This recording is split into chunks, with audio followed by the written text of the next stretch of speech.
بسم الله الرحمن الرحيم تبارك الذي بيده الملك وهو على كل شيء قدير الذي خلق الموت والحياة ليبلوكم أيكم أحسن عملا وهو العزيز الغفور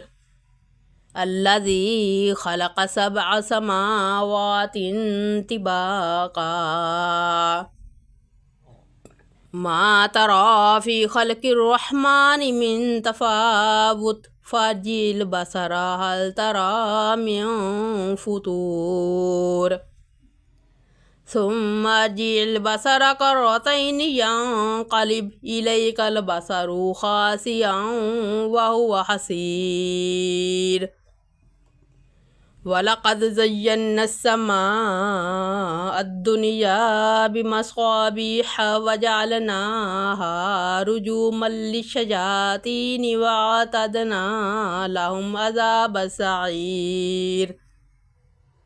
وللذين كفروا بربهم عذاب جهنم وبئس المصير إذا ألقوا فيها سمعوا لها شهيقا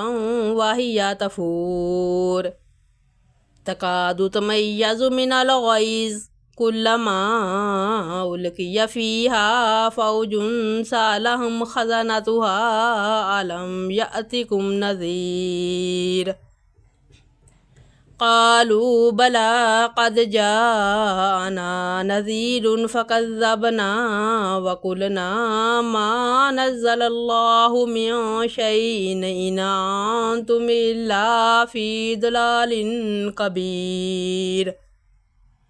وقالوا لو كنا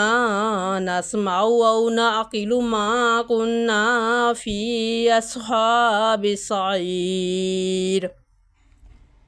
فاعترفوا بذنبهم فسحقا لأصحاب السعير إن الذين يخشون ربهم بالغيب لهم مغفرة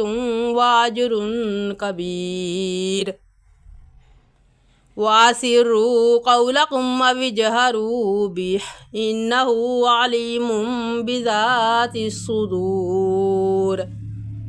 ألا يعلم ما خلق وهو اللطيف الخبير هو الذي جعل لكم الأرض ذلولا فامشوا في مناكبها وكلوا من رزقه وإليه النشور أأمنتم من في السماء أن يخسف بكم الأرض فإذا هي تمور أم أمنتم من في السماء أن يرسل عليكم حاسبا فستعلمون كيف نذير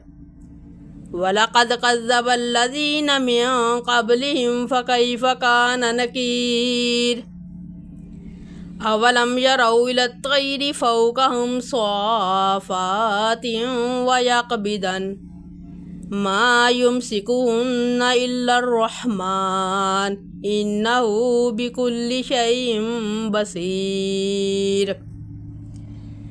أمن هذا الذي هو جند لكم ينصركم من دون الرحمن إن الكافرون إلا في غرور أمن هذا الذي يرزقكم إن أمسك رزقه بل لجوا في عتو ونفور أفمن يمشي مكبا على وجهه يهدى أمن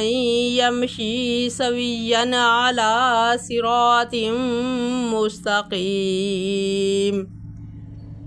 قل هو الذي أنشأكم وجعل لكم السمع والأبصار والأفئدة قليلا ما تشكرون قل هو الذي ذرأكم في الأرض وإليه تحشرون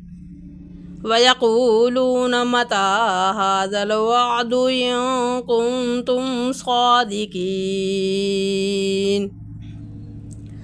قل إنما العلم عند الله وإنما أنا نذير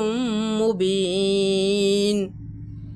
فلما رأوه زلفة سيئت وجوه الذين كفروا وقيل هذا الذي كنتم به تدعون قل أرأيتم إن أهلكني الله ومن معي أو رحمنا فمن يجير الكافرين من عذاب أليم قل هو الرحمن آمنا به وعليه توكلنا فستعلمون ما هو في ضلال مبين قل أرأيتم إن أصبح ماؤكم غورا فمن يأتيكم بماء معين